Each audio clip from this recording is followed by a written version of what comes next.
A los 20 años de la Primera Guerra Mundial, Alemania, bajo su líder Adolf Hitler, fue revitalizada, rearmada y decidida a la expansión con su salvaje preludio, la guerra. Desde 1918, las mentes militares más agudas habían emprendido un análisis profundo de la Gran Guerra y llegaron a una decisión radical que cambiaría la faz de Europa.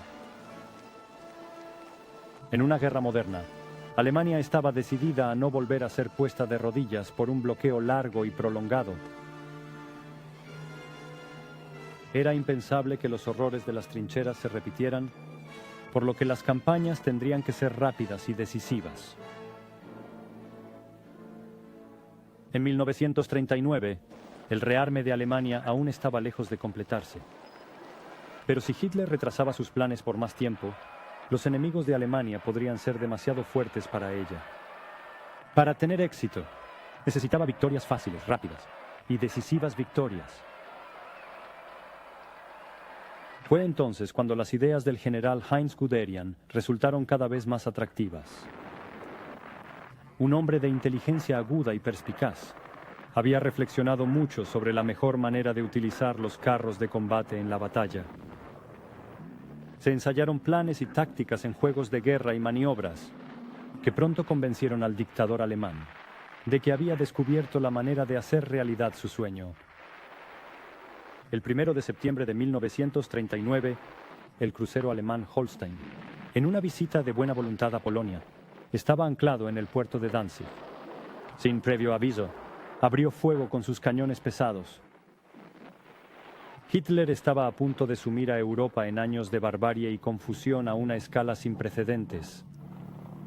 Hecho posible por la brillante aplicación de una nueva táctica de guerra devastadora, Blitzkrieg.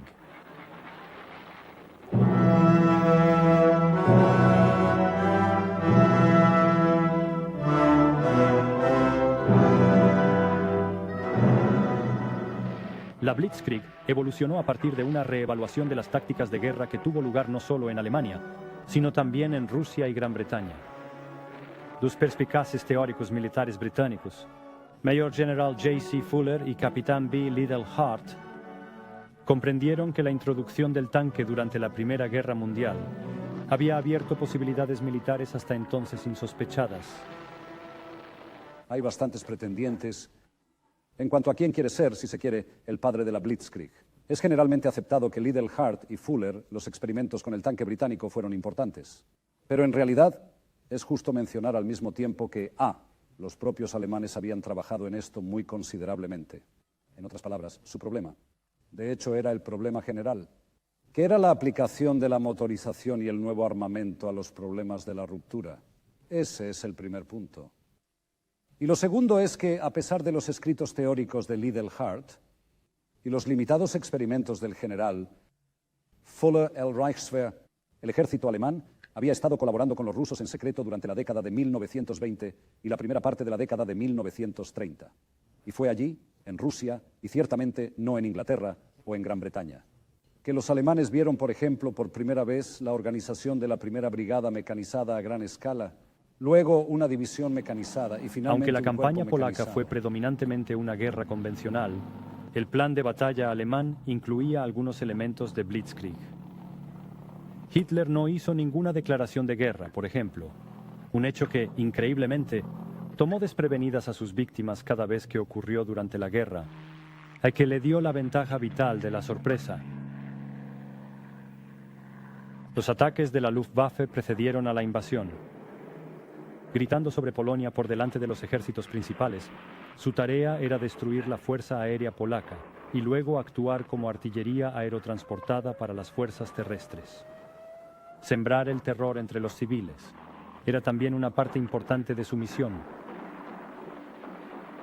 El intento de destruir la fuerza aérea polaca en tierra solo tuvo éxito parcialmente, ya que muchos de sus aviones de guerra se encontraban en nuevos emplazamientos. No obstante, la superioridad aérea se estableció rápidamente, y para el tercer día, la fuerza aérea polaca había sido prácticamente aniquilada. Desde el principio, los alemanes llevaron a cabo una guerra innovadora.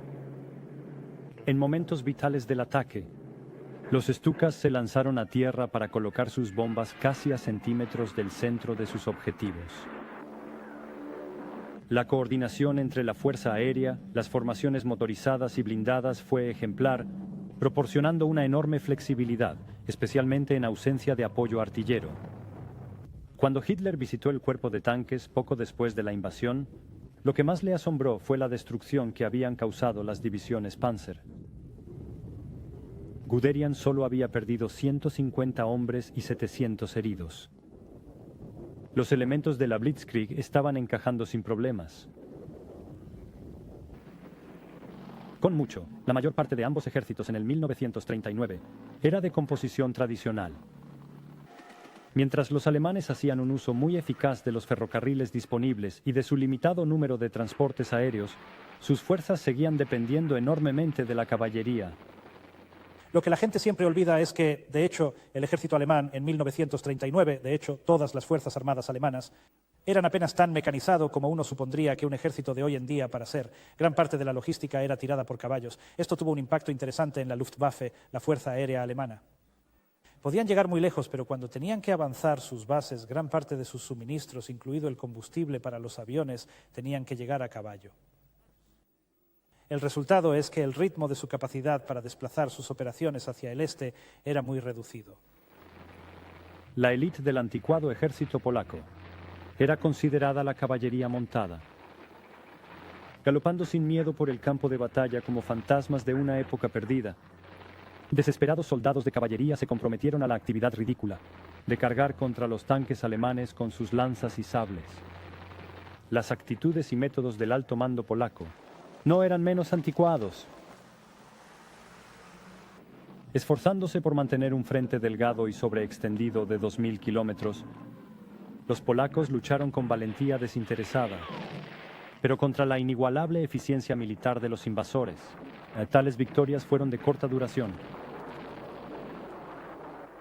Creo que los polacos estaban abrumados. Seguían luchando una guerra del siglo XIX o una primera guerra mundial con caballería, mientras que los mandos militares alemanes, esencialmente porque eran bastante jóvenes, recuerde que el ejército alemán había sido reconstruido y eso significaba que muchos de los comandantes de línea eran jóvenes que querían probar nuevas ideas, lo que también era cierto en la Fuerza Aérea. Así que no tenían el mismo tipo de ideas preconcebidas sobre cómo luchar en la guerra. Creo que hasta 42-43, eso es lo que da a los alemanes su ventaja, y solo cuando los aliados, los estadounidenses y más tarde las fuerzas británicas llegan con una nueva generación de oficiales que son capaces de igualar idea por idea. Aunque brillantemente concebida y ejecutada, la estrategia general alemana todavía se basaba en la clásica tradición alemana de cerco y envolvimiento, llevada a cabo principalmente por las fuerzas convencionales.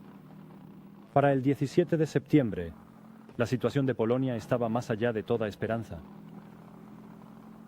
Stalin se había visto desagradablemente sorprendido por la velocidad del avance alemán. Incluso con la supuesta seguridad de un pacto de no agresión con Hitler en el bolsillo, Stalin no quería ver a Alemania controlar toda Polonia. Ese día, anunció que el Estado polaco había dejado de existir. El Ejército Rojo avanzó desde el este para reclamar su parte del botín. La invasión más importante no fue el ataque alemán a Polonia, fue la invasión soviética de Polonia. Porque el Ejército Rojo entró por el este y el ejército alemán había entrado por el oeste y básicamente el ejército polaco se vio atrapado y obligado a rendirse. Yo no diría que hubo un compromiso significativo en la campaña polaca. Lo realmente importante fue que los alemanes lograron completar su cerco. Fue un cerco a gran escala. Y desde ese punto de vista, creo que mirando a la campaña polaca se podría decir que la técnica Blitzkrieg en principio funcionó. Pero aún más importante, el elemento de cerco a gran escala también funcionó. Como Stalin hizo su anuncio, Varsovia estaba rodeada y los alemanes exigieron su rendición. Los polacos se negaron. Un ataque aéreo despiadado en Varsovia ayudó a obligarlos a una amarga, pero inevitable capitulación. Para el 3 de octubre, todo había terminado. 13 millones de polacos eran ahora súbditos de Stalin. 20 millones pertenecían a Hitler. Lo que ahora entendemos como la forma clásica de la Blitzkrieg se desató contra Polonia en septiembre de 1939. Consistía en 26 divisiones de infantería alemanas, 6 divisiones Panzer, 4 divisiones ligeras y 4 divisiones motorizadas. Y eso fue, si se quiere, un componente de la Blitzkrieg. Elemento que iba a ser utilizado. La parte más importante de esto, que se convirtió, si se quiere, en parte del curso, fue, por supuesto, el uso de la Luftwaffe en las etapas iniciales del ataque.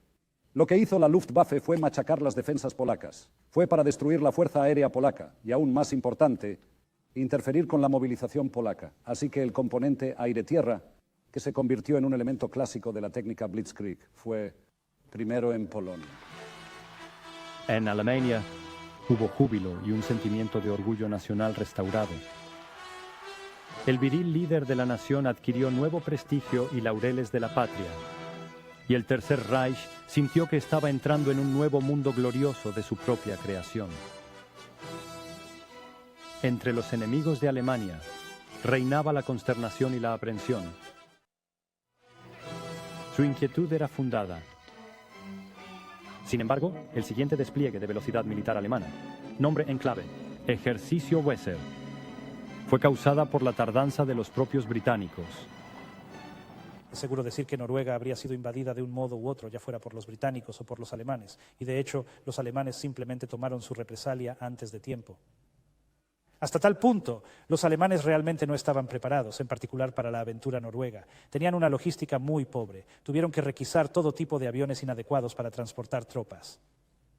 Y los noruegos opusieron una resistencia muy dura. Así que creo que en realidad el resultado de la campaña noruega está mucho más en la balanza de lo que parecía en retrospectiva. Noruega y Dinamarca eran países neutrales. Su importancia estratégica se hizo evidente, sin embargo, cuando Hitler se dio cuenta de que los suministros de Alemania de mineral de hierro de Suecia podría ser fácilmente cortado por una fuerza aliada. El 7 de abril, las fuerzas alemanas lanzaron su invasión de Dinamarca y Noruega por tierra, mar y aire, para conceder a esos países la eufemísticamente expresada protección del Tercer Reich. La Wehrmacht barrió la frontera con Dinamarca. Mientras las tropas desembarcaban en Copenhague, la Luftwaffe sobrevolaba ominosamente. Dinamarca no tuvo más remedio que aceptar un ultimátum y se rindió temprano el 9 de abril a su poderoso vecino. La campaña noruega no fue una Blitzkrieg en el sentido clásico. Lo que la campaña noruega fue una combinación de operaciones aerotransportadas y operaciones navales. Sí, se utilizaron fuerzas terrestres alemanas, pero precisamente por el terreno, precisamente por el hecho de que los noruegos solo tenían 15.300 hombres en su ejército. Así que realmente no fue un concurso, si se me permite decirlo. Creo que solo se puede considerar que como una operación Blitz en el sentido, sí, que tenía el uso de fuerzas aerotransportadas y el uso muy considerable del elemento aéreo. Pero la naturaleza del terreno, quiero decir, Noruega en sí, no era compararse, por ejemplo, con las llanuras abiertas de Polonia. Noruega había vivido una guerra por última vez en 1814 y estaba totalmente desprevenida para la invasión. 14 destructores, protegidos por el Scharnhorst y el Gneisenau, transportaron tropas de montaña a Trondheim y Narvik, donde fueron desembarcadas por naves anfibias. Desembarcos similares tuvieron lugar en Oslo, Kristiansand, y Bergen. Una vez más, la velocidad de la actividad alemana había hecho ineficaces los planes de plomo de sus enemigos. En tierra, los alemanes se organizaban y avanzaban con asombrosa eficacia y rapidez. También disfrutaban de la supremacía aérea absoluta, y sus tropas estaban altamente entrenadas y excelentemente equipadas. Por la noche del 9 de abril, todas las principales ciudades, puertos y aeródromos estaban en manos alemanas. La puerta de Escandinavia se cerró en la cara de Gran Bretaña. Desanimado por el éxito, el Führer se centró con confianza en un premio más glorioso que cualquier otro que había alcanzado hasta ahora. Francia. Francia era el antiguo enemigo de Alemania y había sido su humillador en Versalles. Hitler inició la planificación de Fall Gelb. Caso Amarillo. La campaña en el oeste tuvo un comienzo muy curioso. Creo que también es justo decir que en cierto sentido realmente no fue planeada como una Blitzkrieg. Lo que los comandantes aliados esperaban, y en cierto sentido lo que los alemanes habían planeado, era una repetición del Plan Schlieffen de 1914. En otras palabras, lo que sucedería es que el ejército alemán entraría desde el norte a través de Bélgica. Y luego habría si se quiere, una batalla de avance clásico luchado y que bien podría haberse desarrollado en las líneas de algo parecido a la guerra de 1914. Pero lo que ocurrió en enero de 1940, mientras se planeaba esta campaña, un avión alemán fue derribado sobre Bélgica. Y lo que los aliados descubrieron fueron los planes operacionales aéreos para este ataque. Y esa fue la única parte de la operación. En otras palabras, este era el ataque que vendría a través del norte. Y así estábamos, en cierto sentido, nuestras sospechas fueron confirmadas. Pero los aliados también fueron engañados. La segunda cosa, después de esto sucedió, Hitler entonces decidió tener dudas. Y hubo una gran consideración de la naturaleza y el curso del caso amarillo. El caso amarillo fue repetidamente pospuesto. El retraso fue aprovechado. Para un estudio intensivo de la campaña polaca se llevó a cabo. El papel de las divisiones acorazadas y de los demás componentes de la Blitzkrieg fue objeto de especial escrutinio. Uno de los hombres ansiosos por descubrir qué mejoras podían introducirse fue Heinz Guderian, uno de los generales más capaces de Hitler. Durante la Gran Guerra, Guderian había trabajado extensamente con la radio y adquirido una valiosa experiencia en el despliegue de infantería, artillería y aviación. Tenía una visión clara de la fuerza que deseaba crear. Sus carros estarían concentrados en divisiones acorazadas, no dispersos en pequeños números. Serían puntas de lanza de una única y gran formación militar, compuesta también por aviones, artillería e infantería mecanizada. El comandante no se situaría lejos en la retaguardia, sino que operaría cerca del frente, respondiendo instantáneamente a las situaciones cambiantes y dando órdenes por radio directamente a sus unidades. Hacer el uso más eficiente posible de la tecnología disponible era solo una parte del trabajo de Guderian. También tenía una clara comprensión del valor de una formación adecuada y de que era vital fomentar el empuje y la iniciativa incluso en los rangos más bajos. El ejército alemán en su conjunto tenía un nivel incomparable. Los hombres del ejército de tanques fueron entrenados a un nivel aún más alto. Los tanques alemanes eran muy buenos en el sentido de la ingeniería y los motores, pero tenían cañones muy pequeños. Pasó bastante tiempo antes de que ambas partes se dieron cuenta de que usted puede poner bastante pesado. Artillería pesada en un chasis y enviarlo a la batalla. De hecho, los tanques alemanes al principio de la guerra, en el 39 y hasta la batalla de Francia, llevaban cañones de muy pequeño calibre y ametralladoras ligeras. Eran esencialmente solo una fuerza blindada de reconocimiento que se abría paso a través de las tropas contrarias. Y eran los que llevaban los cañones detrás los que hacían el trabajo. En los primeros meses de 1940, Guderian estaba cada vez más cerca de hacer realidad su ideal de una fuerza de ataque altamente móvil e integrada. En Polonia, los tanques rara vez habían recorrido más de 10 millas al día. Ahora Guderian disponía de fuerzas mayores y mucho más modernas, para ser utilizadas en el primer experimento a gran escala en tácticas Blitzkrieg. Temprano en la mañana del 10 de mayo de 1940, Fallgelb fue activado. Las fuerzas alemanas bajaron a los Países Bajos, y el término Blitzkrieg, sinónimo de terror y muerte, se quemó en las páginas de la historia. Los franceses tenían en realidad una preponderancia de material militar. La fuerza aérea francesa era mayor que la alemana, y si la hubieran desplegado adecuadamente, creo que podrían haber embotado la invasión alemana lo suficiente como para que los alemanes se quedaran sin combustible y el respaldo alemán a ese primer Blitzkrieg fue bastante limitado. Si hubieran logrado mantenerse durante un número suficiente de semanas, entonces se habrían quedado sin combustible y material y podríamos haber vuelto a algo parecido a la Primera Guerra Mundial. La estrategia que finalmente se había establecido para el ataque fue de brillante audacia. Una ofensiva sorpresa fue lanzada a través de Holanda y Bélgica, que se esperaba atraería a las fuerzas aliadas hacia el norte, lejos de sus atrincheradas posiciones defensivas en Francia. Entonces, una poderosa concentración de blindados alemanes atravesó la débilmente defendida región de las Ardenas. Sin oposición real, Esta rama del ataque penetraría en Francia para partir en dos a los ejércitos aliados. Esperando ansiosamente hasta el final propiciar a Hitler, Holanda y Bélgica se habían negado a permitir el estacionamiento de tropas aliadas en sus territorios. Una vez que estuvo claro que un gran asalto estaba realmente en progreso, el comandante en jefe aliado ordenó a sus fuerzas hacia el norte para tomar posiciones en la línea del río Dyle. La Luftwaffe desató devastadores bombardeos sobre objetivos clave en Holanda, volando desde el mar para engañar a la fuerza aérea holandesa. Al norte y al sur de La Haya desembarcaron paracaidistas, mientras divisiones Panzer corrían a través de las fronteras. Los paracaidistas eran relativamente pocos. Su principal objetivo era persuadir a los aliados para que se retiraran de las Ardenas, una estratagema que no podría haber funcionado mejor. Al igual que con los noruegos, los holandeses no habían luchado en una guerra durante más de un siglo. En el primer día, habían perdido la mayoría de sus aeródromos y 62 de 125 aviones.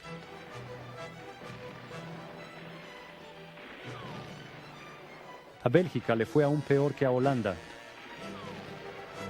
La guarnición del llamado inexpugnable fuerte Eben Emael seguía dormida cuando los planeadores alemanes aterrizaron silenciosamente en medio de ella. Los ingenieros de combate lanzaron cargas en los cañones de 14 cañones y los inutilizaron, mientras el fuego de ametralladoras mantenía a raya a los defensores, hasta que llegaron las divisiones motorizadas.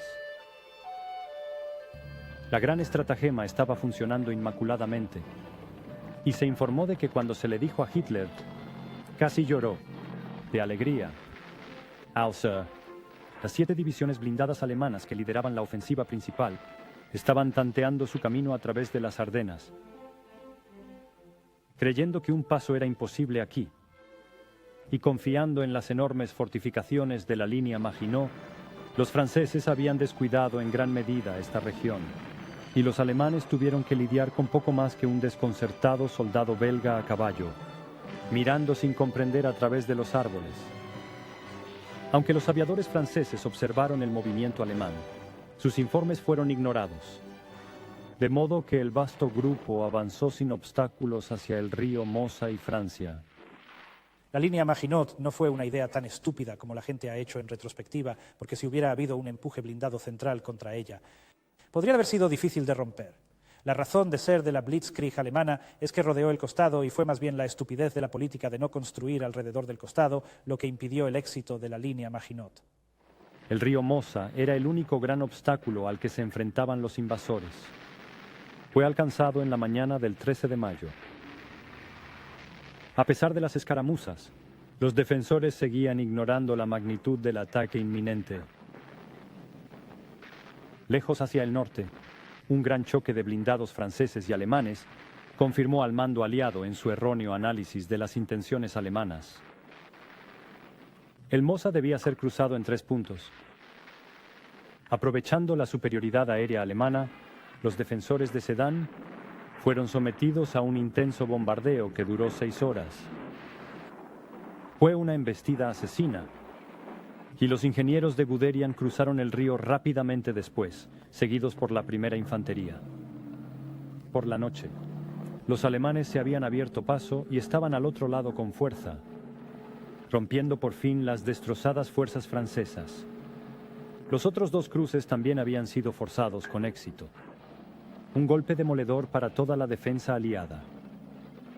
De frente a los alemanes, yacían largas extensiones de terreno ideal para tanques, mantenidas principalmente por reservistas mal entrenados, mal equipados y ancianos.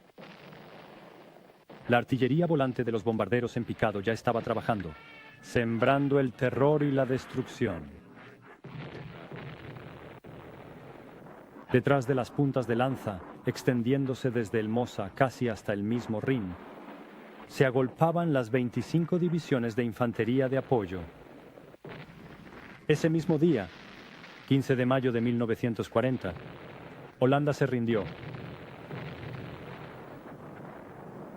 Al día siguiente, a medida que la brecha se abría y las defensas del sur de Francia se ampliaban dramáticamente, fue tardíamente evidente para el mando aliado que una catástrofe potencial se estaba gestando. Los bombarderos enviados contra objetivos alemanes, lentos y torpes, fueron duramente rechazados. Los ejércitos, tratando de hacer una retirada apresurada de las tierras bajas, encontraron las carreteras atascadas de refugiados aterrorizados. Para la transmisión de órdenes e informes, el mando aliado dependía en gran medida de los jinetes y de la red telefónica. Excepto que ahora no se podía confiar en ninguno de los dos. Tras la invasión, cientos de aviones franceses habían sido trasladados apresuradamente a lugares seguros. Ahora, nadie podía encontrarlos. Los cielos se estaban convirtiendo en el dominio indiscutible de la Luftwaffe. Al principio de la guerra.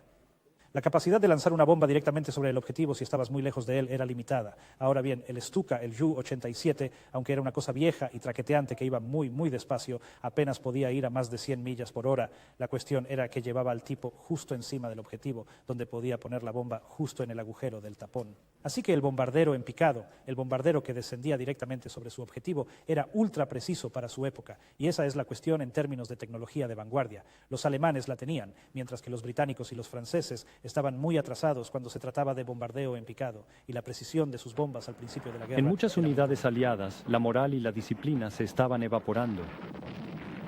Las dos puntas de lanza alemanas avanzaban, penetrando más profundamente en Francia.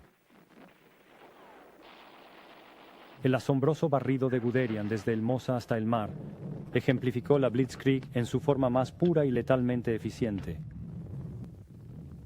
Urgidos por su impetuoso comandante y ante la creciente alarma de algunos de sus superiores, sus tanques avanzaron hacia la costa, recorriendo a menudo 80 kilómetros al día y superando con creces a la infantería de apoyo. A menudo, la mera visión y el sonido de los tanques atronadores era suficiente para dispersar cualquier oposición. El desastre de Sedan causó consternación entre el alto mando francés. Los astutos oficiales franceses habían leído correctamente las lecciones de Polonia. Trágicamente, sus generales sufrían del equivalente militar de la dislexia y alegremente las ignoraron. Las nuevas tecnologías solo se habían aceptado a regañadientes. Las nuevas ideas, nunca. En las largas y pesadas cadenas de mando, una orden podía tardar fácilmente 2 días en llegar al frente. Y es para entonces, la situación de la batalla era por lo general completamente transformado. Los tanques de Guderian avanzaban implacablemente. En toda Francia abundaban los rumores descabellados. Rumores de quintacolumnistas y saboteadores, de paracaidistas alemanes extrañamente disfrazados, de nuevos desastres inminentes. El ya prevaleciente estado de ánimo de derrotismo se profundizó aún más. Sin embargo, los franceses tenían más tropas que los alemanes y superioridad en casi todos los tipos de armamento. Incluso tenían más tanques que los alemanes, y los mejores de ellos, como los fuertemente armados Chars y Somuas, eran formidables vehículos de guerra.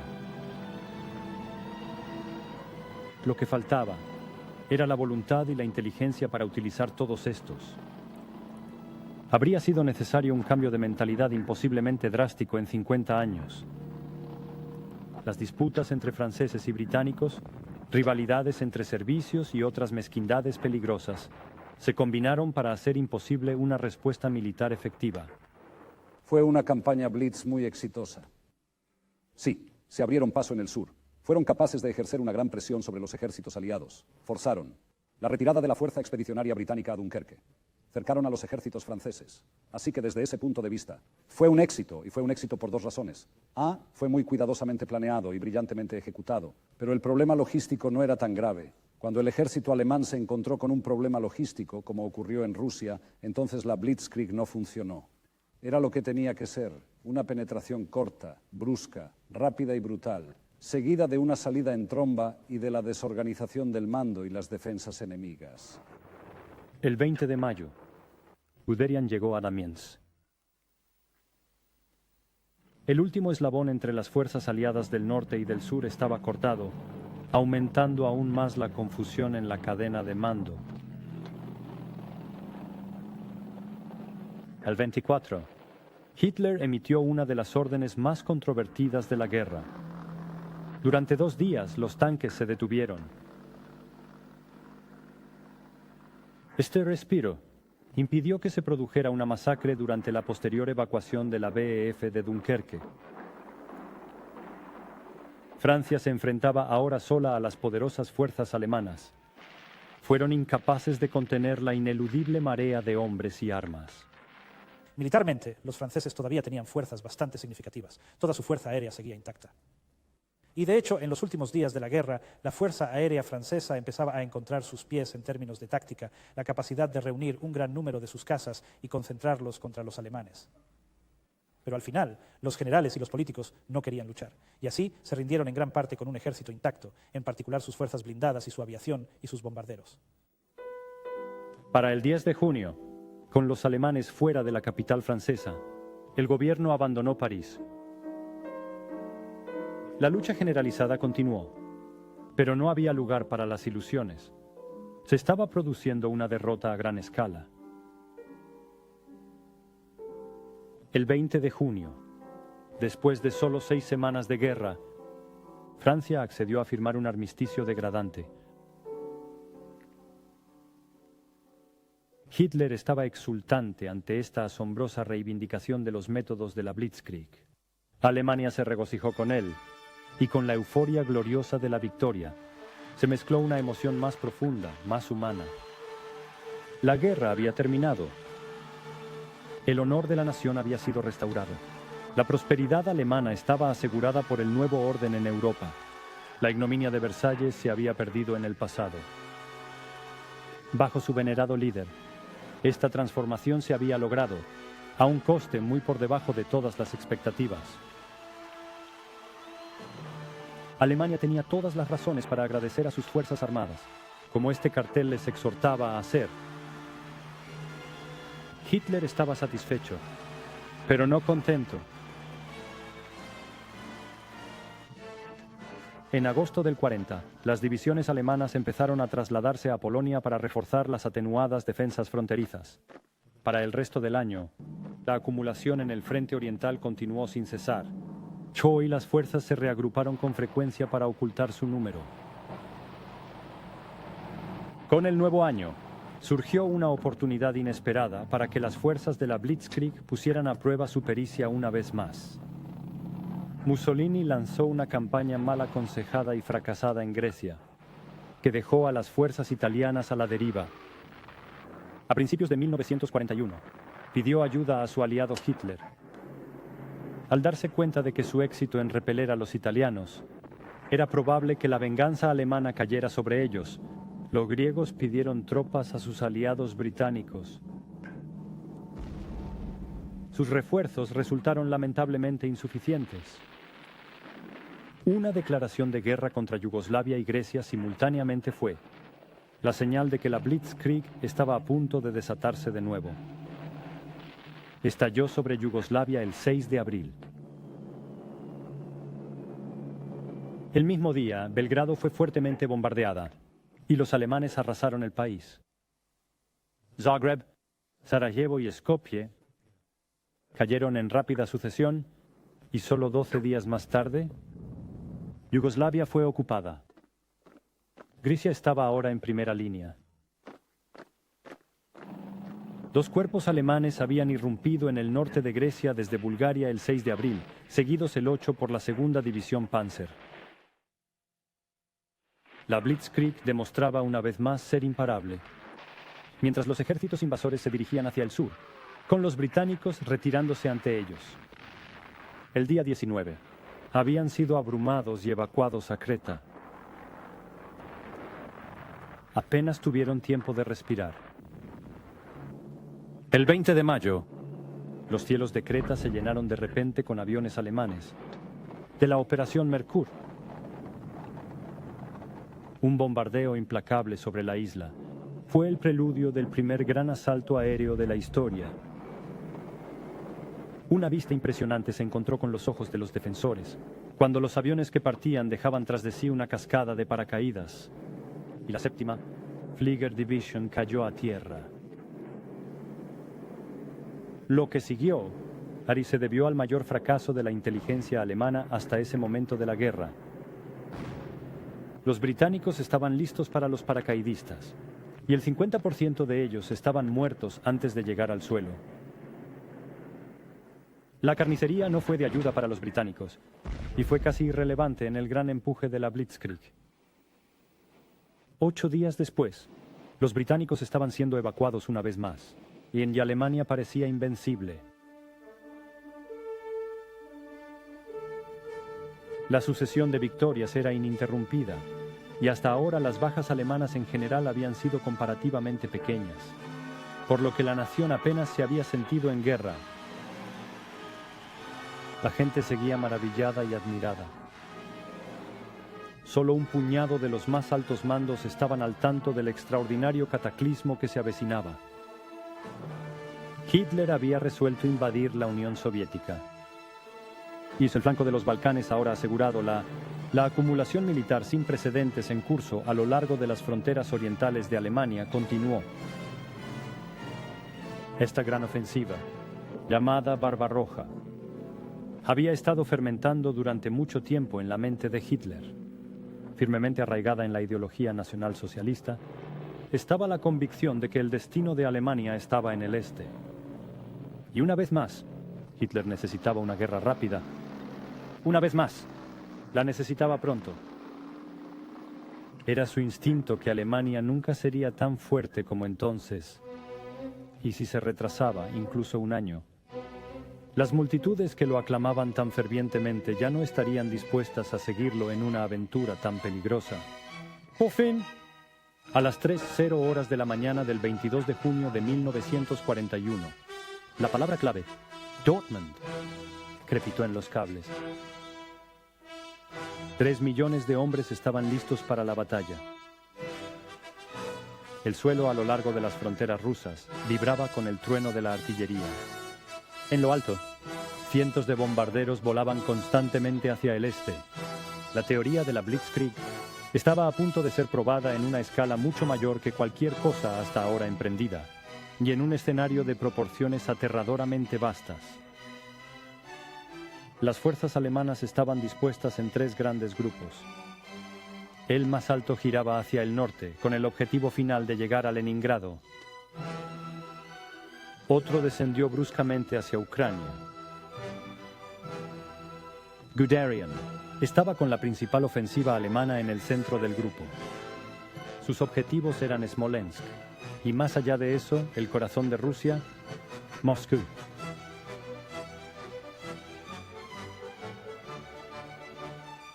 Las fuerzas de invasión se abrieron paso a través de una oposición desesperadamente desorganizada y avanzaron rápidamente. Bien perfeccionado, se repetía el patrón de la Blitzkrieg, y las defensas soviéticas desaparecieron como paja en el viento.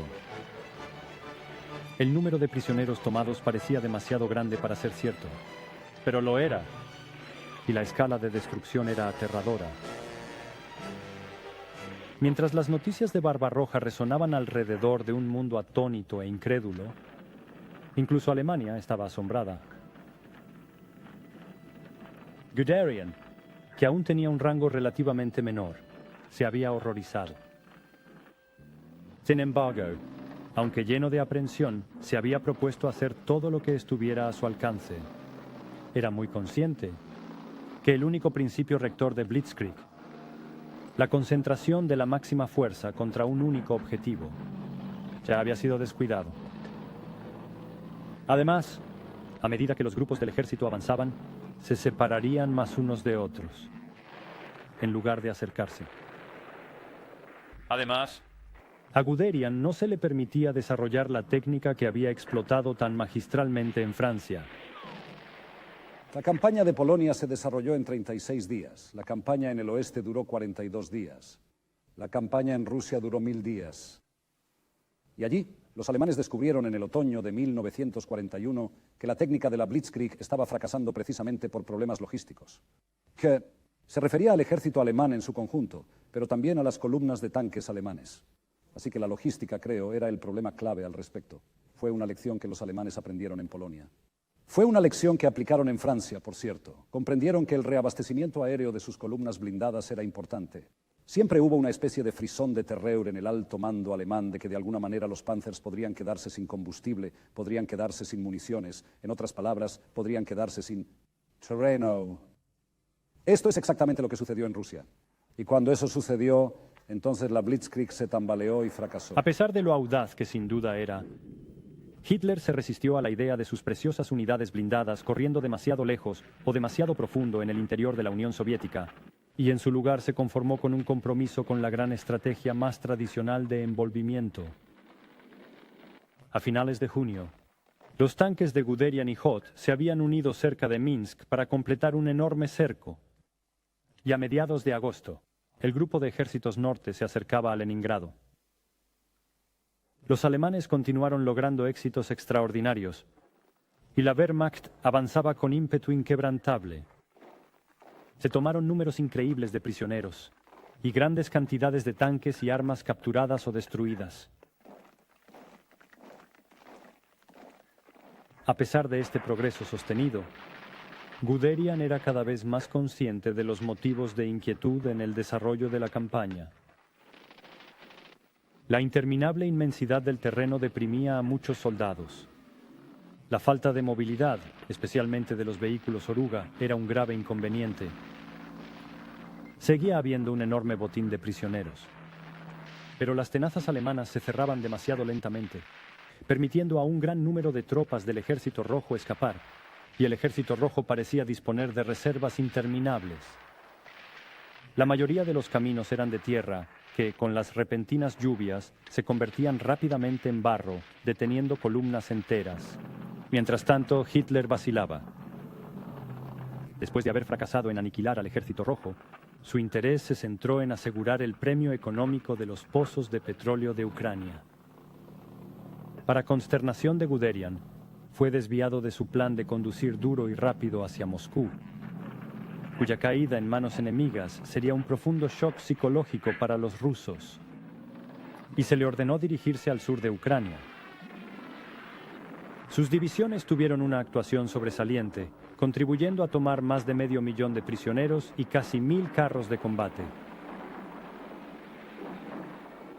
El avance hacia Moscú se reanudó a finales de septiembre, pero el retraso resultó fatal. El combustible y los suministros se entregaban a través de un sistema que se había vuelto frecuentemente ineficaz, cuando no corrupto, y las líneas de comunicación estaban enormemente sobrecargadas. Las escaseces de todo tipo mermaron la capacidad de combate de las fuerzas de primera línea. Los vagos temores de los generales que inicialmente habían albergado dudas empezaban a tomar la forma de un problema masivo. El avance había sido sobre áreas tan vastas que era imposible llevar a cabo operaciones exhaustivas de repliegue. Detrás de los alemanes había enormes extensiones de territorio en la que decenas de miles de soldados del Ejército Rojo vagaban sin ser capturados. La Blitzkrieg era una técnica muy limitada y no podía ser universalmente o permanentemente aplicada.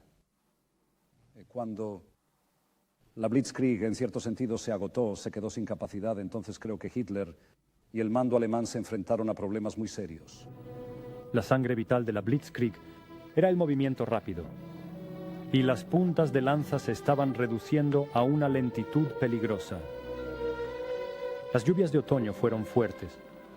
En Francia había carreteras asfaltadas.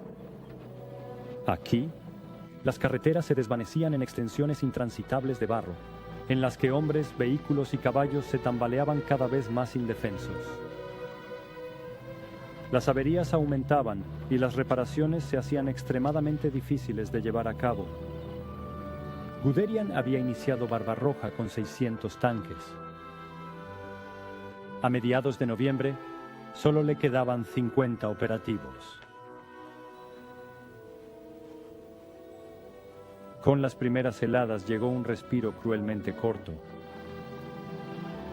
La temperatura siguió bajando, y ahora los soldados pagaban cara la arrogancia que se había negado a admitir la posibilidad de otra cosa que no fuera una campaña rápida y decisiva. Pocos hombres tenían más que ropa de verano, y la congelación se cobró un precio agonizante. La maquinaria y las armas alemanas nunca habían sido diseñadas para funcionar en condiciones tan extremas. Los motores se agarrotaron, las orugas de los tanques se partieron, la munición no disparaba. La ferocidad del frío superaba con creces la experiencia de la mayoría de los alemanes, pero con esfuerzos increíbles se arrastraron hacia adelante. Fue un intento desesperado, porque en diciembre el avance se había detenido irremediablemente. Las unidades de vanguardia vislumbraron las cúpulas del Kremlin en la distancia. Podía estar a miles de kilómetros de distancia. La poderosa ofensiva en Rusia había seguido su curso. Las divisiones blindadas alemanas yacían destrozadas en los páramos helados ante Moscú, junto con los sueños de gloria de Hitler. Los días dorados de la Blitzkrieg ni habían llegado a su fin.